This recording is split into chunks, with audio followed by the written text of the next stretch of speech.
Hello, chasers! Using government grants to grow your Australian business can be a valuable strategy.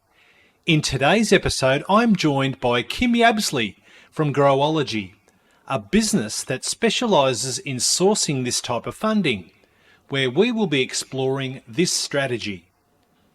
As this is an accounting and tax topic, as a member of CPA Australia and registered tax agent, I'm obliged to give you this general advice disclaimer before we begin. The advice provided is general advice only, as in preparing it, we did not take into account your investment objectives, financial situation or particular needs.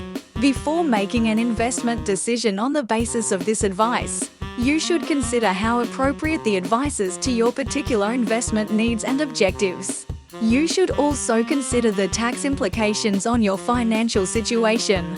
Chris Becks, CPA member number 805103 and registered tax agent number 629430015, is a director of CBEX Business Solutions for Good and is authorised to provide accounting and tax advice. Alrighty, now that is done, let's dive into this episode. Kim, thanks for joining us on the Chasers Channel podcast today. Thanks for having me. I'm excited to be here. Excellent. So now our chasers get to know a little bit about you, Kim. Here are some warm-up questions that just need a one-word answer to. Hit me. Rightio. First one, morning, noon or night? Your favourite time? Morning every day of the week. I'm there with you. Rare, medium rare or well done? Well done. Drink of choice, red or white? Or both. What's the first thing you think of if I say tomato? Pomodoro technique. I've had that one come up a couple of times, actually. Last interesting person you met?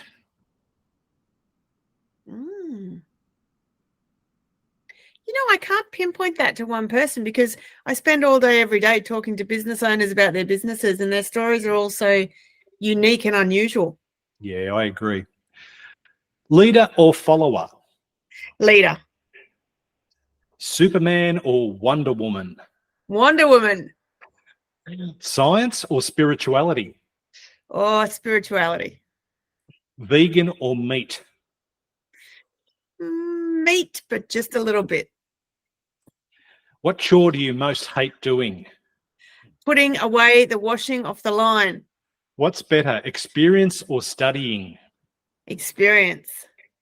Sunset or sunrise? Sunrise every time. Last band or artist you listen to? I was listening to Noiseworks this morning on my walk. Blast from the past? Yeah. Childhood or adulthood? Childhood. And nickname? Timmy.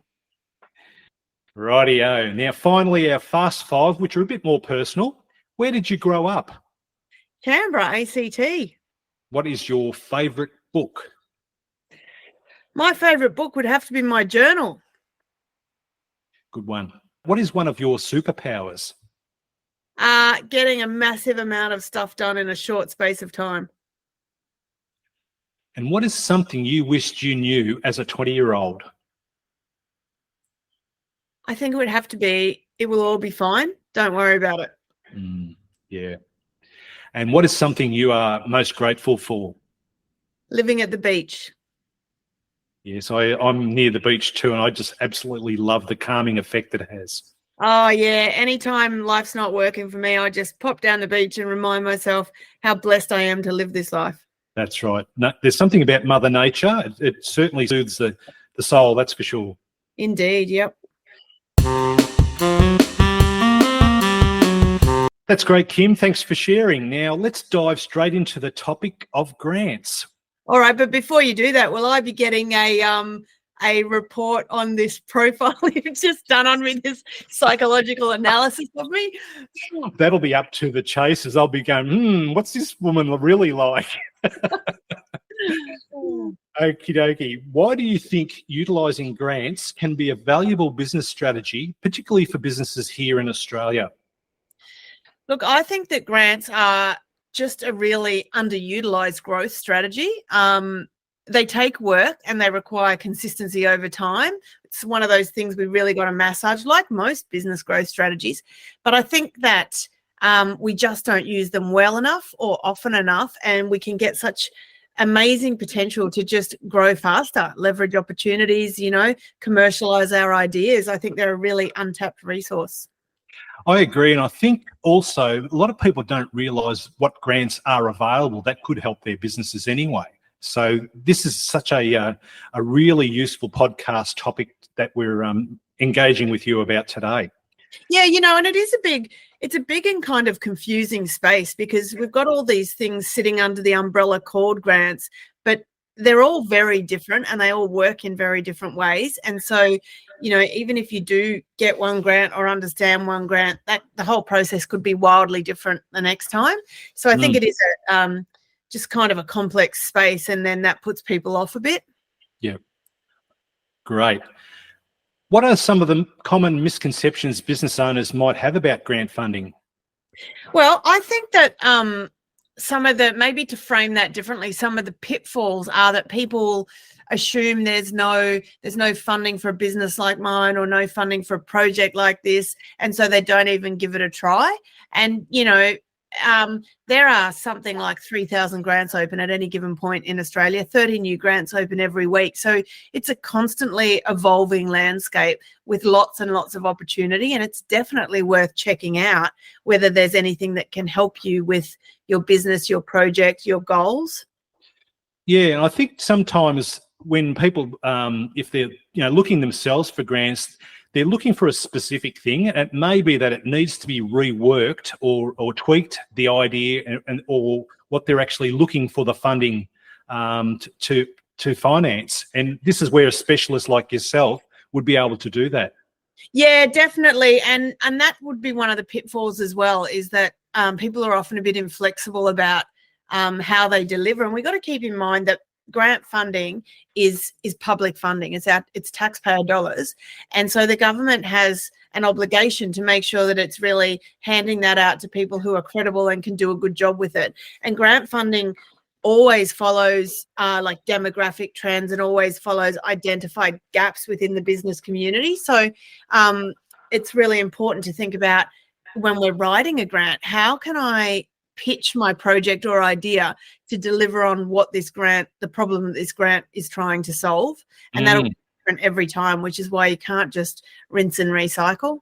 Yeah, I agree. Beyond just finding grants, what are some of the key things businesses should consider before applying for grant funding? Yeah, that's a great question, because I think that's one of the main reasons people are unsuccessful. And I think it's about, so many people approach grants like we did our job applications when we were in uni. They get to the day before it's due and then they start trying to put it together.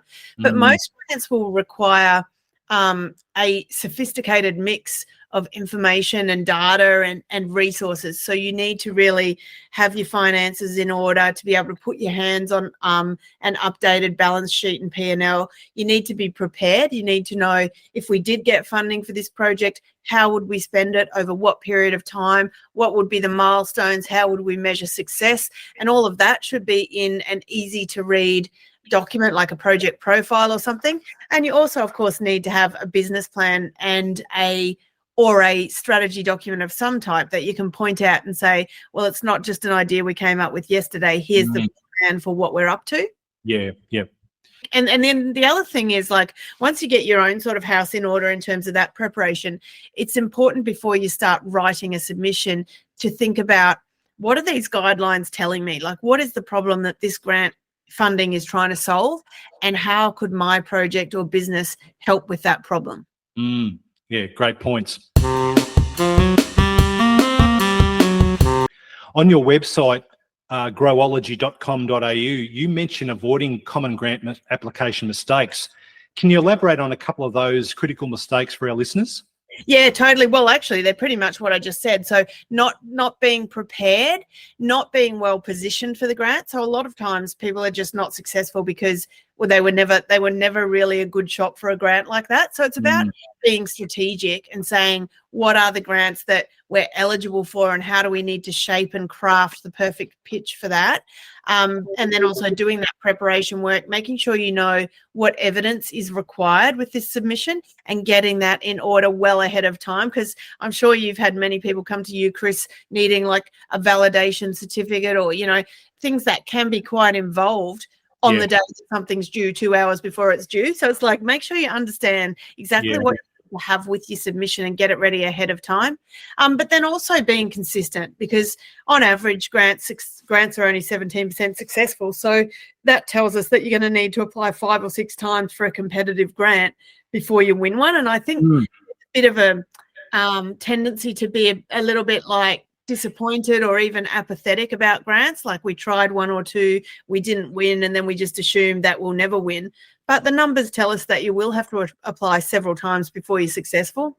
Yeah, that's it reminds me a bit like social media. People who aren't skilled in social media will delve into it, do some social media marketing and get no results, and then they'll just drop it. So it's a bit like what you're saying with grants. They'll have a crack at a grant or 2, get no result, and then they'll just drop it. Yeah, that's right. And I do notice that people become almost quite cynical about it. Like, oh, there's no money for a business like mine. We've tried so many grants in the past. And then I find out that they really tried, 2 grants that they put a submission in on the day it was due, So it's like, it's like any strategy. If you want someone to give you $100,000, it's not going to happen just by rocking up to the coffee shop and asking for it. They're going to want to see some proof of what you're going to do with it and what the return will be. Yep. Yeah, good points. We understand Growology assists businesses with the grant application process. Can you share some insights into the kind of support you provide and how it benefits businesses? Yeah, so a lot of our work is just actually brainstorming with people about what their business is, what their goals are, what types of grants might be available to them. People often just don't know where to start with grants. They don't know where to look to find them. They don't know how to write submissions that will win, and they don't know how to stay consistent, like as in keep on top of what's opening. So we do everything from kind of helping people stay across what's going on in the grant space to identifying the 5 or 6 key grants that are likely to help them win, because we know based on the numbers that you're unlikely to win your first grant. So it's about kind of stacking the opportunity over time. And then, of course, we do submission work for people as well. Wonderful. Another area that Growology can help a business is in the area of research and development. Kim, can you firstly explain to our listeners what the R&D tax incentives are and how Growology can help, as there are specific criteria and a skill in completing the application process? Yeah, absolutely. I love the R&D grant. It's one of my favorites. We do about 100 of them every year. We've got 100% success rate with them. And it's such a generous scheme. Like, it really is the Australian government's way of incentivizing small businesses to keep innovating, to do things that are new or different. And that could be a product or a service. The kind of, I guess, threshold for this one is, are you doing something that's genuinely new and novel? It hasn't existed before. So it's not for people who are just pulling some software off the shelf and then tweaking it a little, It's for people who are really coming up with a new way to do something with the intention to commercialize it. And the end goal is always, with all grants, is economic stimulation and employment growth. So it's about, what are we doing that's unique or different, and how can we be recompensed for that? And what's so great about it is that while it's a complex grant to put together because it's very scientific, but it is an eligibility grant. So assuming that you're eligible and you do the work the right way, you do get the grant. And it's a bit of a lengthy process, takes about 3 months start to finish, but it will return you up to 43.5% of your costs spent on R&D work. And wow. that includes consultants, contractors, equipment you might have had to buy for the project, really any cost associated with the project. but excitingly also wages and superannuation. So you might have had 3 people in your business working on this R&D project that maybe never even got off the ground and you didn't make any money out of it, but you did genuinely do some R&D to explore the potential of it. And so you could receive, back 43% of their wage cost. Right. So is that actually a cash injection that's refunded, or is it actually a tax incentive? Well, it can be either. If the business is in profit, it comes as a tax credit. If the business is not in profit, it comes as cashback. Wow, it's such a generous incentive, all right. It's a great scheme. And there's one other one that I really love, which is called the Export Market Development Grant. And this is for people who either sell outside Australia, or maybe they'd like to expand outside Australia and they want to explore the potential for that. And so this, you may not ever end up making any export revenue, but you can actually receive back 50% of your marketing costs to have a look at the potential of other markets, which I think is so great. Yeah, fantastic. That's such invaluable information that you're passing on to our listeners, that's for sure. Looking ahead, what are some of the trends you see emerging in the Australian grant landscape that businesses should be aware of? Yeah, I think we're going to see a lot of investment in development-ready construction.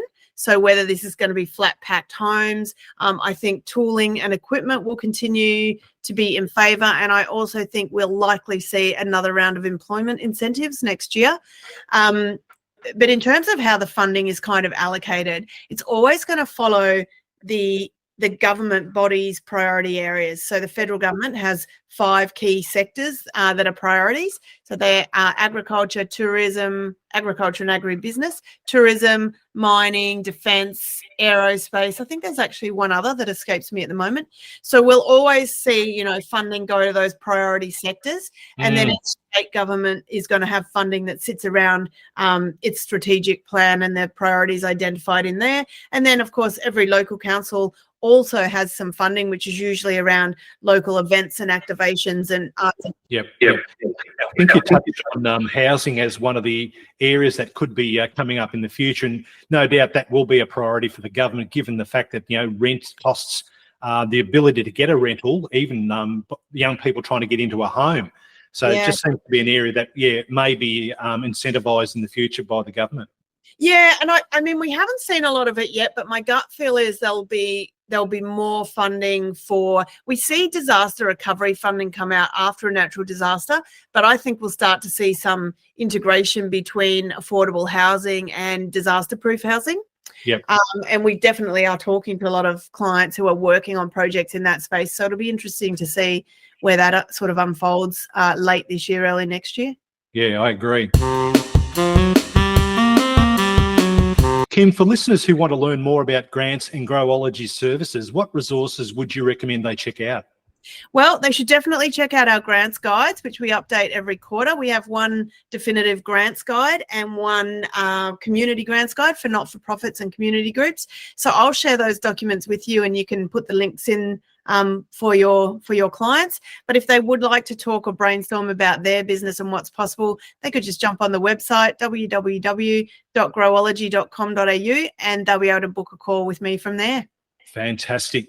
Is there any final advice you would give to Australian business owners considering applying for government grants? Yeah, look, I'd just say you've got to be in it to win it. Like, it can be such a phenomenal strategy. And we started this business helping people with grants because we were able to use grants so effectively in our own business. We stacked together 7 grants over a couple of years, and it really helped us just scale our business phenomenally. So that's where I kind of got that insight into how brilliant a growth strategy it can be. So I'd just say, I know it can be complex, but, get in the game, stay in the game. It's an amazing resource that many people are not making time for. Brilliant. Growing your business with grant funding and research and development tax incentives is certainly a great strategy. If our chasers want to find out more, Kim, how can they contact you again? They can just jump onto the website, growology.com.au, and they'll be able to book directly into my calendar from there. Thank you for sharing your knowledge with our chasers today, Kim, and for being part of our podcast. Thanks so much for having me. Have a great day. Thank you for listening. I'm Chris Becks, and I look forward to presenting our next episode to you real soon. If you enjoyed this episode and you'd like to help support the Chasers channel, we would love you to share it with your business friends and colleagues, post about it on social media, or leave a rating and review. To catch all the latest from CBEX Business Solutions for Good, follow us on Facebook at facebook.com/CBEX, Instagram at CBEX, and on the internet at cbex.com. Thanks again, and we'll be sharing new info with you on our next episode.